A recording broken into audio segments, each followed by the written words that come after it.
தென்னாடுடைய சிவனையே போற்றி, எந்நாட்டவர்க்கும் இறைவா போற்றி. நேயர்கள் எல்லாருக்கும் வணக்கம். இந்த வீடியோவில் நீங்கள் ஆவலோடு எதிர்பார்த்துக்கிட்டு இருந்த மார்ச் 2025 ராசி பலன் அப்படிங்கிறத நம்ம பார்க்க போகிறோம். எதுக்காக ஆவலோடு எதிர்பார்த்துக்கிட்டு இருந்த அப்படிங்கிறத நான் சொல்கிறேன் அப்படின்னா, இந்த மாதத்தில் ஏகப்பட்ட கிரக மாற்றங்கள் அப்படிங்கிறது இருக்குது. அதாவது கிரகங்கள் எல்லாம் அப்படியே ஒன்றோட ஒன்று கூடி போய் மீன ராசியில் பெரிய ஒரு கிரக சேர்க்கை அப்படிங்கிறதே இருக்குது. முக்கியமான கிரகங்கள் எல்லாமே மீன ராசியில் குரு பகவானோட வீட்டில் கூட போகுது. இந்த மார்ச் மாதம் அப்படின்னு பார்த்தீங்கன்னா குரோதி வருடம் மாசி 17 சனிக்கிழமை கும்ப லக்கணம் துவிதியை திதியில் பிறக்குது. இப்போ இந்த மாதத்தோட கிரக நிலைகள் அப்படின்னு பார்த்தீங்கன்னா சூரியன் கும்பராசியில் இருக்கார், 15ஆம் தேதி மீன ராசிக்கு போகிறாரு. செவ்வாய் மிதுன ராசியில் பலம் அடைஞ்சிட்டாரு. புதன் மீன ராசியில் இருக்கார், 18ஆம் தேதி வக்கரகதியில் பின்னோக்கி கும்பராசிக்கு போகிறாரு. சுக்கிர பகவான் மீனத்தில் உச்சம், குரு ரிஷபராசியில் இருக்கார், சனி கும்பராசியில் இருக்கார். நீங்கள் ஆவலோடு எதிர்பார்த்துக்கிட்டு இருந்த சனியோட ஆட்டம் அப்படிங்கிறத மார்ச் 29ஆம் தேதி தொடங்க போகுது மீனராசிக்கு. அதோட ராகு மீனத்தில் இருக்கார், கேது கன்னியில் இருக்கார். இந்த கிரக அமைப்புகள், ராசி மாற்றங்கள், கிரகங்களோட வக்கர நிலை, பரிவர்த்தனை யோகங்கள், கூட்டு கிரக சேர்க்கைகள், இது எல்லாம் சேர்ந்து பல அதிசயங்கள் அப்படிங்கிறத இந்த மாதத்தில் உங்களுக்கு நடத்தி காட்ட போகுது. சரி, உங்களோட ராசிக்கு அப்படி என்ன அதிர்ஷ்டம்? நம்ம திட்டம் போட்டதெல்லாம் நடக்குமா நடக்காதா? அப்படியே பயங்கர சிந்தனையோட இந்த வீடியோவுக்கு நீங்கள் பார்க்க வந்திருப்பீங்க. தொடர்ந்து பாருங்கள், உங்களுக்கு நன்மைகள் நடக்கும் அப்படிங்கிற நம்பிக்கையோட வாக்க சொல்கிறேன். மிதுனராசி நேயர்களே, உங்களுக்கு இந்த மார்ச் மாதம் எப்படி இருக்குது அப்படின்னு பார்த்தீங்கன்னா, இந்த மார்ச் மாதத்தை பொறுத்த வரைக்கும் தொழில் தொடங்கிறதுக்கு நீங்கள் தாராளமாக பயன்படுத்திக்கலாம். என்ன தொழில் தொடங்கினாலும் சரி, உங்கள் சொந்த தொழில் அப்படிங்கிறது ரொம்ப முன்னேற்றத்தை தொடங்கும். அதனால் ஒரு தொழில் ஆரம்பிக்கணும் அப்படின்னு நினைக்கிறவங்க தாராளமாக இந்த மாதத்தில் ஆரம்பிங்க. அதோட சில பேர் வேலைக்கு போய்ட்டு இருந்திருப்பீங்க.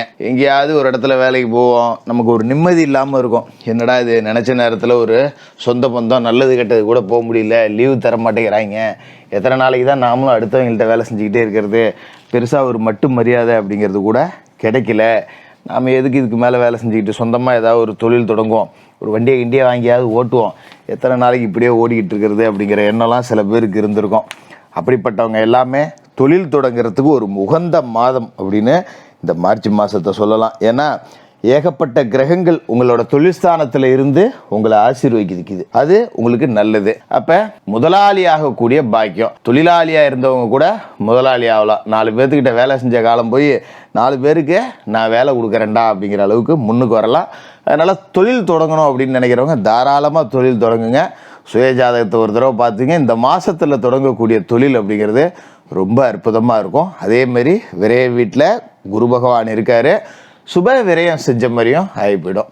ஒரு தொழிலில் முதலீடு போட்டேன், ஒரு 5 லட்சம் போட்டேன், கையில் காசு இல்லை, இது ஒரு விரயம் தான், சுப விரயம், மூலதனம் அது நமக்கு. அதனால 10 ரூபா லாபம் வருது வரலை, ஏன்னா போட்ட உடனே எடுக்க முடியாது இல்லையா, ஒரு 2 மாதம் போட்டுமே அப்புறம் லாபம் எடுத்துக்குவோம் அப்படிங்கிற மாதிரி சுப விரயமாக இதை பண்ணுறதுக்கும் இந்த காலகட்டம் அப்படிங்கிறது ரொம்ப தோதாக இருக்கும். இதில் முக்கியமான ஒரு 15 நாளைக்கு நம்ம கவனமாக இருக்கணும். என்ன காரணம் அப்படின்னு பார்த்தீங்கன்னா, சூரியனும் சனியும் கும்பராசியில் சேர்ந்துருக்காங்க. பாக்கியஸ்தானத்தில் இந்த முரண்பாடான கிரகங்களோட சேர்க்கை அப்படிங்கிறது முன்னோர் சொத்துக்களில் இருந்த பிரச்சனை இருந்துச்சு பார்த்தீங்களா, அதை பெருசாக்கி அடக்கும், சரியாயிடும். அந்த பிரச்சனை இந்த மாதத்தில் தான் தீரப்போகுது. சொத்து இருக்குது, தாத்தம் பாட்டன் முப்பாட்டன் சொத்து இருக்குது, பல காலமாக பங்காளிகளோட கேஸில் கிடக்கு, முடியவே முடியலைங்கிறப்ப இப்போ நம்ம அடிக்கடி கோர்ட்டு கேஸுன்னு அலையிற மாதிரி ஆகிடும். கேஸு கடைசி கட்டத்துக்கு வந்துருச்சு, 10 ரூபா செலவு பண்ணுற மாதிரி இருக்கும். வக்கீல் திடீர்னு ஃபோன் பண்ணி ஒரு 20,000 எடுத்தா 30,000 எடுத்தாம்பாரு, அது நமக்கு சலிப்பை கொடுக்கும். ஆனாலும் வெற்றி உங்களுக்கு சாத்தியமாகும். அப்போ ஒரு சொத்து கைக்கு வருது, பல கோடி ரூபா கைக்கு வருதுங்கிறப்ப 10 ரூபா செலவு பண்ணுறதை பொறுத்த வரைக்கும் நமக்கு தப்பு கிடையாது. ஆனால் நம்மக்கிட்ட இப்போ 10 ரூபா இல்லையே, நான் எங்கேருந்து பண்ணுறது அப்படிங்கிற மனநிலையை கூட உருவாக்கும். அது காரணம் இந்த முரண்பாடான கிரகங்களோட சேர்க்கை. அதை பற்றி கவலைப்பட வேண்டியதில்லை.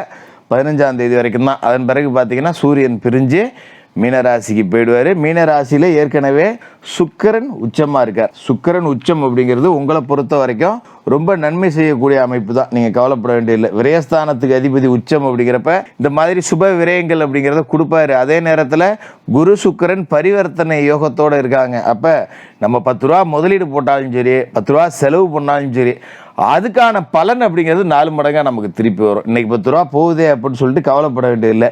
செலவு பண்ண மலைக்கக்கூடாது, செலவு வரும் தான். அதை இறங்கி செஞ்சு பார்த்துட்டிங்க அப்படின்னா 1க்கு 4 தட்டி தூக்கலாம் லாபத்தை அப்படிங்கிற அளவுக்கு ஒரு நல்ல நேரம் அப்படின்னு இதை நம்ம சொல்லலாம். இந்த மாச தொடக்கத்தில் பார்த்தீங்கன்னா புதன் மீன ராசியில் இருக்கார். உங்களோட ராசிக்கு அதிபதி 18ஆம் தேதி வரைக்கும் அவர் மீன ராசியில தான் இருக்க போறாரு. அங்கே போய் அவர் நீசம் அடைகிறார். அப்படிங்கிறப்ப நமக்கு கொஞ்சம் ஆரோக்கிய செலவு, வைத்திய செலவு அப்படிங்கிறது இருக்கும். அதனால் நம்ம பெருசாக கவலைப்பட தேவையில்லை, கலக்கப்பட தேவையில்லை. இது வந்து சாதாரணமாக ராசி அதிபதி பலம் இழக்கிறார் அப்படிங்கிறப்ப நமக்கு கொஞ்சம் பலம் குறையும் தான். இது இயல்பாக உள்ள ஒரு அமைப்பு தான். அதனால் நமக்கு ஒன்றும் நேரம் சரியில்லை போல வரல அப்படின்னு கிடந்தெல்லாம் நீங்கள் மனசை போட்டு அலட்டிக்கிட்டு பெருசாக கஷ்டப்பட தேவையில்லை. இது சாதாரண ஒரு விஷயம். இப்போ 18ஆம் தேதிக்கு மேலே அவர் ரிட்டர்னில் கும்பராசிக்கு போகிறார், வக்கரகதி அடைஞ்சு போகிறார். அப்படிங்கும்போது ராசி அதிபதி வக்கரம், சுகஸ்தானத்துக்கு அதிபதி பலம் இழக்கிறார். அப்படிங்கும்போது நமக்கு உடல் ஆரோக்கியம், ஒருத்தர் மாற்றி ஒருத்தருக்கு மருத்துவ செலவு. எனக்கு உடம்பு சரியில்லை ஆஸ்பத்திரிக்கு போனால் 500, என் ஒய்ஃபுக்கு உடம்பு சரியில்லை ஆஸ்பத்திரிக்கு போனால் 500, என் அம்மாவுக்கு உடம்பு சரியில்லை ஆஸ்பத்திரிக்கு போனால் 500, பிள்ளைகளுக்கு உடம்பு சரியில்லை ஆஸ்பத்திரிக்கு போனால் 500. இப்படி அடுத்தடுத்து வந்துக்கிட்டு தான் இருக்கும். சம்பாதிச்ச காசில் பாதியை கொண்டு போய் ஆஸ்பத்திரியில் கொட்டிட்டேன்டா அப்படிங்கிற மாதிரி தான் இருக்கும். அதை பற்றி நீங்கள் கவலைப்பட வேண்டியதில்லை. குலதெய்வ பிரார்த்தனை அப்படிங்கிறது இதிலேருந்து உங்களை மீட்டெடுத்துரும். அப்போ குலதெய்வ படத்தை வீட்டில் வச்சு பூஜை செய்யலாம். குலதெய்வத்தை மனசார நினச்சி வீட்டில் விளக்கேற்றி நீங்கள் வழிபாடு செய்யுங்க. பெரிய பாதிப்புகள் எதுவும் இருக்காது. குலதெய்வம் தெரியாதவங்க இஷ்ட தெய்வம், எல்லா தெய்வத்தை பிரார்த்தனை பண்ணலாம், தப்பு கிடையாது. அதே மாதிரி முக்கியமான இன்னொரு விஷயம் என்ன அப்படின்னு பார்த்தீங்கன்னா, சனிப்பெயர்ச்சி 2025 மார்ச் மாதம் 29ஆம் தேதி. இந்த மாதத்தோட கடைசியில் சனி பகவானும் உங்களோட ராசிக்கு தொழில்ஸ்தானத்துக்கு வரார். 9ஆவது வீட்டிலேருந்து 10ஆவது வீட்டுக்கு வரார். அப்போ 9ஆம் வீட்டில் சனி இருந்தார் அப்படிங்கிறப்ப சொந்த வீட்டில் சில குடைச்சல் கொடுத்துருப்பார். சொந்த வீட்டில் இருக்க முடியாத சூழல் கூட சில பேருக்கு இருந்திருக்கும். சொந்த வீட்டில் பகை கூட இருந்திருக்கும். குறிப்பாக பெண்களுக்கு பிறந்த வீட்டோட பகை, பேச்சுவார்த்தை இல்லாத சூழல் இதெல்லாம் கூட இருந்திருக்கிறதுக்கு வாய்ப்பு இருக்குது. தந்தைக்கு உடல் ஆரோக்கிய பிரச்சனையை கொடுத்துருக்கோம். இதெல்லாம் இதுக்கு மேலே இருக்காது. சனி தொழில்ஸ்தானத்துக்கு வரார். அப்படிங்கும்போது நிச்சயமாக உங்களுக்கு இரும்பு சம்பந்தமான தொழில்களில் நல்ல வாய்ப்பு அப்படிங்கிறத உருவாக்கி கொடுப்பாரு. அதே மாதிரி ராகுவோட சனி இணைகிறார் கொஞ்ச நாளைக்கு. அதாவது மார்ச் 29லேருந்து மே 18 வரைக்கும் இந்த 2 பேரும் கூடி தொழில்ஸ்தானத்தில் இருக்காங்க. அப்படிங்கும்போது நமக்கு கொஞ்சம் குறுக்கோலி வாய்ப்பெல்லாம் வரும் தான். 10ஆம் இடம் அப்படிங்கிறது, இதை வாங்கி அங்கிட்டு கொடுத்தா நமக்கு இவ்வளோ வருமாண்டா, நேர்மையாக தொழில் பண்ணுறதை விட இப்படி பண்ணால் 10 ரூபா கூட கிடைக்குதரா அப்படிங்கிற மாதிரி வாய்ப்பெலாம் வரும். ஆனால் அதை போய் நீங்கள் மாட்டிக்கக்கூடாது. ஏன்னா சனி வந்து நேர்மைக்கு அதிபதி, நீதி காரகன். அவர் வந்து ராகு அப்படிங்கிறவரோட இணைகிறார். ராகு வந்து ஒரு வித்தியாசமான கேரக்டர். ராகு வந்து ஒரு திருடம் போலீஸ் ஆட்டம் தான். சனியும் ராகுவும் சேர்ந்தாங்க அப்படின்னாக்க அந்த காலகட்டத்தில் நாம் எந்த விதமான குறுக்கு வழியிலையோ இல்லை பேராசைப்பட்ட ஒரு வட்டிக்கு விட்றேன், 10 வட்டிக்கு விட்றேன், 5 வட்டிக்கு விட்றேன் அப்படின்னா வட்டி வரும், அசல் வராது, பார்த்துங்க. அதனால் இந்த மாதிரி விஷயங்களில் கொஞ்சம் கவனமாக இருந்துங்க. மற்றபடி இந்த மாதம் நிறைய நன்மைகள் அப்படிங்கிறத உங்களுக்கு கொடுக்கும். அதோட உங்களோட ராசிக்குள்ளேயே செவ்வாய் இருக்கார். கோவத்தை கொஞ்சம் குறைங்க. தோல் சம்பந்தமான பிரச்சனை வருங்கிறதால தேவையில்லாமல் வெயிலில் சுற்றாதீங்க, வெளியில் அலையாதீங்க. தேவையற்ற பயணங்கள் அப்படிங்கிறத குறைங்க. நல்ல நீர் சத்து மிக்க உணவுகளை அதிகமாக எடுத்துக்கங்க. எண்ணெய், காரம், கொழுப்பு, மசாலாவை குறைச்சிங்க. மற்றபடி இந்த மாதம் ரொம்ப சிறந்த மாதமாக இருக்கும். மிதுன ராசிக்காரர்களுக்கு வாழ்த்துக்கள்.